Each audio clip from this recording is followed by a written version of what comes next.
Salut à vous, aujourd'hui on se retrouve pour la résolution d'un exercice de béton armé portant sur le dimensionnement d'un poteau.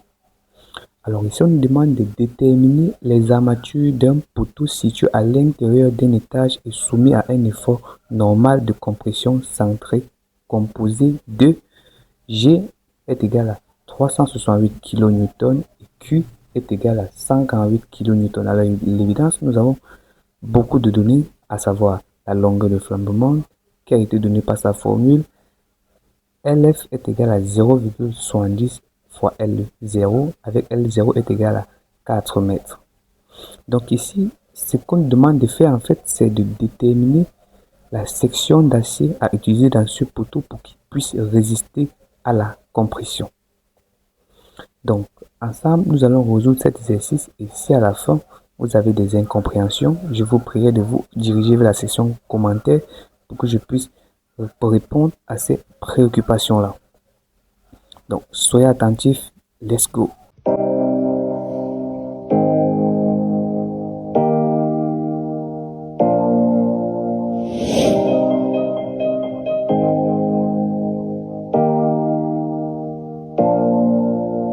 Avant que nous ne commencions la résolution de notre exercice, je voudrais que vous preniez d'abord connaissance avec cet organigramme.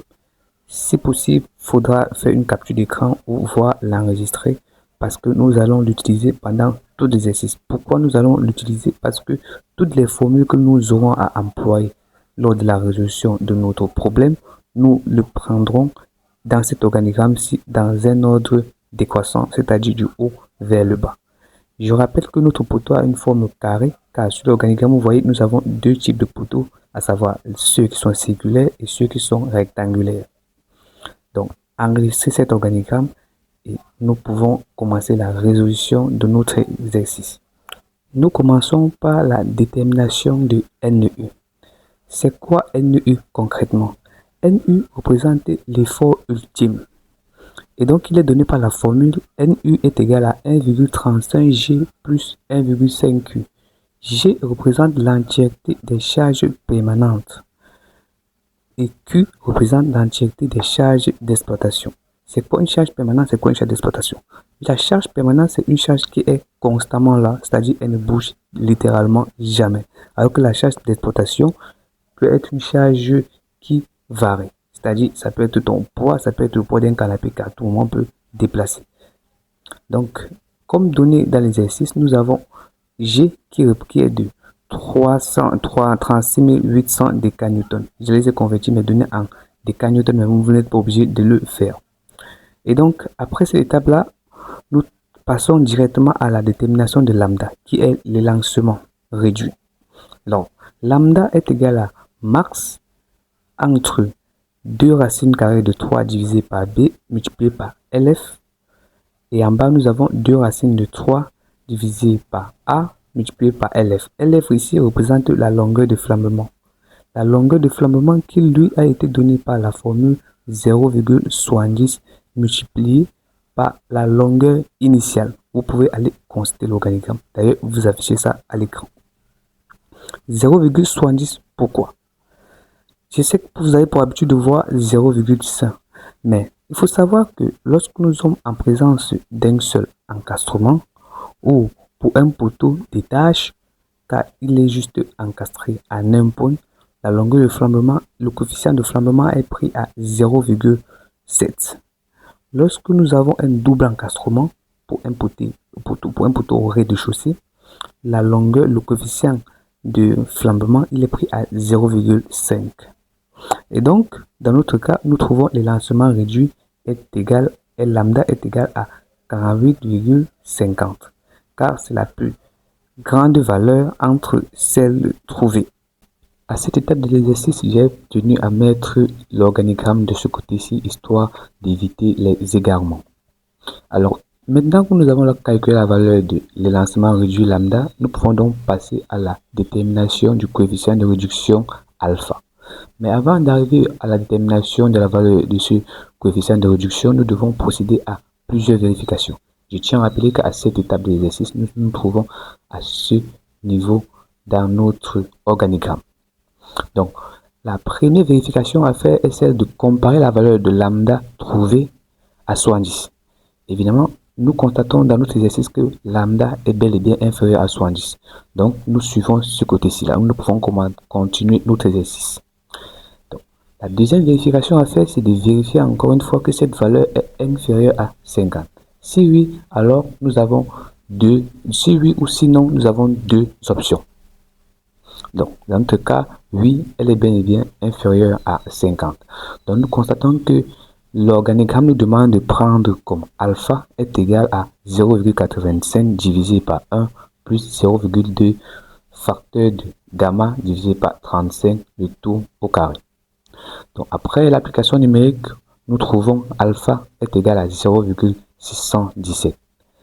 Donc, une fois que nous avons la valeur d'alpha, que nous demande l'organigramme? Eh bien, il nous demande de déterminer la valeur de l'aire théorique, notée ATH. Alors, ATH est égal à quoi? KNU divisé par alpha plus BR multiplié par FC28 divisé par 0,9 gamma B, le tout multiplié par gamma S divisé par FE. À quoi renvoie chaque terme de cette expression? Je vous explique ça immédiatement. Alors, K, le premier élément de la formule, est le coefficient correcteur. Si la charge est prise après 90 jours, il vaut 1. Si sa valeur n'est pas donnée dans l'exercice, il vaut également 1. NU est l'effort normal ultime. Alpha est le coefficient de flambement. BR, alpha est encore le coefficient de flambement qui est encore appelé coefficient de réduction.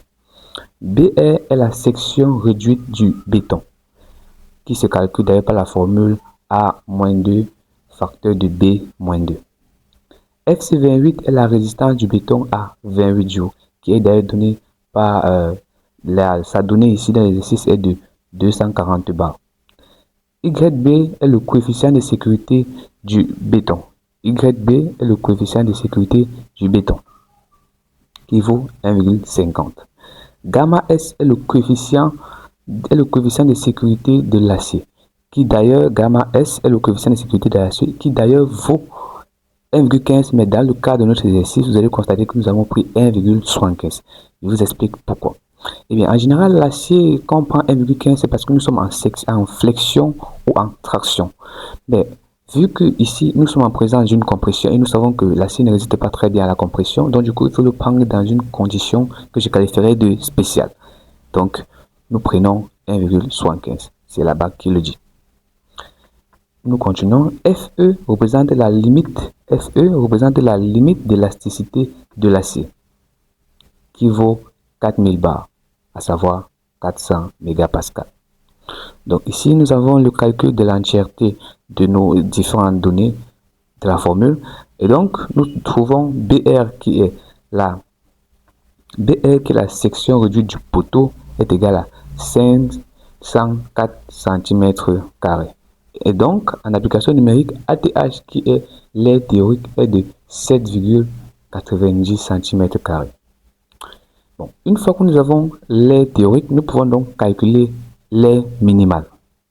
L'aire minimale est égale à max entre 4U et 0,2% de B. Alors, B, je rappelle, c'est la section réelle du poteau, avec l'enrobage inclus. Donc, A min est égal à max entre 4 fois 2 multiplié par 0,20 plus 0,30. Alors, 2 multiplié par 0,20 plus 0,30, pourquoi? Eh bien, au début de l'exercice, je me souviens de vous avoir dit que notre poteau avait une section rectangulaire. Et donc, U ici représente le périmètre de notre rectangle. Nous savons que pour déterminer le périmètre d'un rectangle, c'est longueur plus largeur, le tout multiplié par 2. Et donc, nous multiplions l'ensemble de ce qui est dans les guillemets, qui est le périmètre du rectangle, par 4. Et donc, ici en dessous, nous avons 0,2%, le tout multiplié par la section réelle du poteau noté B. Donc, en résumé, A min nous donnera 4 cm², vu que 4 cm² est le max, et je veux dire, est la plus grande valeur entre 4 cm² et 1,2 cm².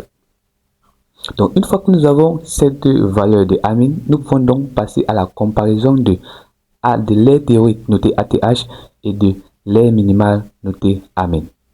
Je rappelle que nous sommes à cette étape-là dans notre organigramme. Donc, au début de l'exercice, je vous ai dit, nous suivons tout ce que l'organigramme nous demande de faire. Nous ne créons absolument rien du tout. Donc, là, nous avons l'aire théorique qui est supérieure à A min. Dans notre cas, alors oui, il est bien supérieur. Eh bien, quand il est supérieur, que nous demande de faire l'organigramme? Eh bien, l'organigramme nous dit, alors, l'aire max sera donc égal à 5% de B. B qui, je rappelle, est la section réelle du poteau. Donc, l'aire max sera donc égal à 5% de B. Et donc, en conclusion, l'aire max sera égal à 30 cm². Bien. Après cette étape-là, nous allons donc passer à la comparaison de l'aire théorique à l'aire max. Encore une fois, c'est l'organigramme qui nous demande de le faire. Nous sommes à cette étape-là. Donc, dans notre cas, est-ce que l'aire théorique est supérieure à l'aire max ou est-ce que l'aire max est supérieure à l'aire théorique? Eh bien, nous constatons bien que l'aire max est supérieure à l'aire théorique. Alors, non. Donc, nous sommes de ce côté-ci. Nous sommes de ce côté-ci. Si nous étions du côté du oui, alors nous devions redimensionner notre poteau. Mais vu qu'il est inférieur, nous allons donc prendre l'aire théorique est égal à R sec. Notez ASC. Nous sommes également à cette étape-là de notre organigramme. Donc, l'aire théorique est donc égal à 7, l'aire théorique est égal à ASC qui est égal à 7,90 cm². Maintenant que nous avons la section réelle qui va occuper l'entièreté de l'acier dans notre poteau, nous pouvons donc passer à l'identification de cette valeur-là dans la barre, histoire de connaître le nombre de barres et de quelle catégorie nous aurons besoin pour la résistance de notre poteau. Mais avant cela, je voudrais que nous revenions sur les différentes sections que nous avons eu à calculer, car nous savons que dans un exercice de béton armé, vous serez toujours confronté au calcul de plusieurs sections. Bon, nous commençons par B. Ensuite, nous allons enchaîner avec BR et pour terminer, nous aurons ASC. B ici représente la section brute, comme je l'ai dit tout à l'heure, qui représente quoi? Il prend en compte l'espace occupé par les armatures, l'espace de l'enrobage et l'espace du poteau qui va vraiment résister à la compression. Donc B prend tout en ne considérant aucun espacement.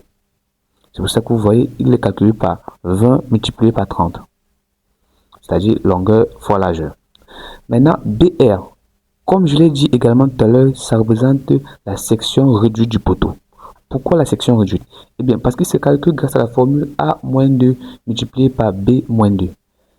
2 représente l'épaisseur de l'enrobage retiré pour chaque côté.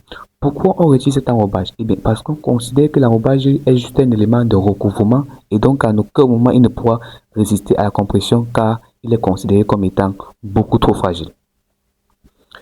ASC représente la section réelle que va occuper les armatures, c'est-à-dire l'entièreté des armatures dans le poteau. Donc, il ne faudra pas croire que c'est l'aire de la section du poteau. Non. Donc, nous passons maintenant à l'identification de cette valeur-là dans notre abac. Nous constatons que l'aire qu'occupera l'entièreté des aciers dans le poteau est de 7,90 cm². Donc, dans la bac, il est compris, il est dans cette intervalle-ci. Vu que notre poteau il est rectangle et que nous voulons 4 barres d'acier, comme vous avez vu dans l'énoncé, énoncé par l'exercice, on voulait 4 barres. Et donc, nous avons là, nous venons dans cette case-là, entre 6,16 et 8,04.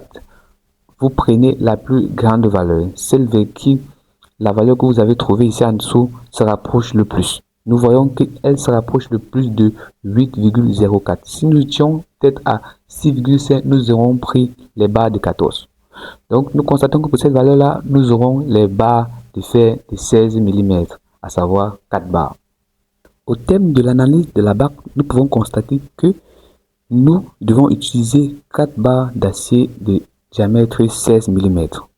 Alors évidemment, pour une section d'acier correspondant à 8,04 cm. Je rappelle que les données que vous trouverez lors du calcul de la section de l'acier ne vous donnera jamais une valeur exacte dans la bac. Ça peut vous donner des valeurs approximatives. Maintenant, c'est à vous de prendre celle qui se rapproche le plus de celle que vous trouvez dans la bac. Donc maintenant que nous avons le diamètre des aciers longitudinal, nous pouvons donc passer à la détermination du diamètre des aciers transversales. Donc, les aciers transversales, pour calculer le diamètre, on utilise la formule phi t est égal à phi l divisé par 3. Phi t, t pour transversal et l pour longitudinal. Donc, transversal, ça donnera 16 divisé par 3 qui donnera 5,333. Évidemment, je vous ai dit toujours converti à l'acier supérieur parce qu'il faut toujours maximiser la résistance. Donc, pour les aciers transversales, nous aurons donc besoin des barres de fer de 6. Maintenant, comment déterminer l'espacement? Eh bien, l'espacement est calculé par la formule ST inférieur ou égal à 1000 entre A plus 10 cm 15 fois phi L qui je rappelle est le diamètre des aciers longitudinal, L mis pour longitudinal. 40 cm, donc nous devons prendre le minimum entre ces trois résultats. Donc ici nous aurons A qui est le côté du poteau de 20 plus 10 qui donne 30 cm. Ici nous aurons 15 fois 1,6. Pourquoi 1,6? Eh bien parce que ici l'entièreté des données doivent être trouvées en centimètres. Donc vu que nous avions 16 en millimètres, il fallait le convertir. Et donc ça donne 24 cm. Ici en dessous nous avons 40 cm. Donc nous pouvons constater que la plus petite valeur entre ces trois trouvées, c'est-à-dire entre 30, 24 et 40 est 24 cm. Donc SR qui est l'espacement des cadres sera donc de 24 cm. Nous passons maintenant au calcul de la longueur de recouvrement. Alors c'est quoi la longueur de recouvrement? Eh bien il faut savoir que quand une barre d'acier n'est pas assez longue, on en saute. C'est-à-dire on la place une autre à côté. On place une autre à côté de cette barre-là. La longueur de recouvrement, à partir de là, on pourrait comprendre que c'est la distance sur laquelle des barres se chevauchent pour se transmettre des efforts. Et donc, elle est calculée par la formule LR est égal à 0,6 LS. Et bien, c'est quoi 0,6 LS ici? LS ici représente la longueur de scellement droit, qui est d'ailleurs donnée par la formule 40 multiplié par phi L. Phi L, je rappelle, c'est le diamètre des armatures longitudinales. C'est ça que vous voyez, nous avons ici, mais on a mis 40 fois 1,6. Encore une fois, nous convertissons tout en centimètres. LR sera donc égal à 40 cm, la longueur de recouvrement.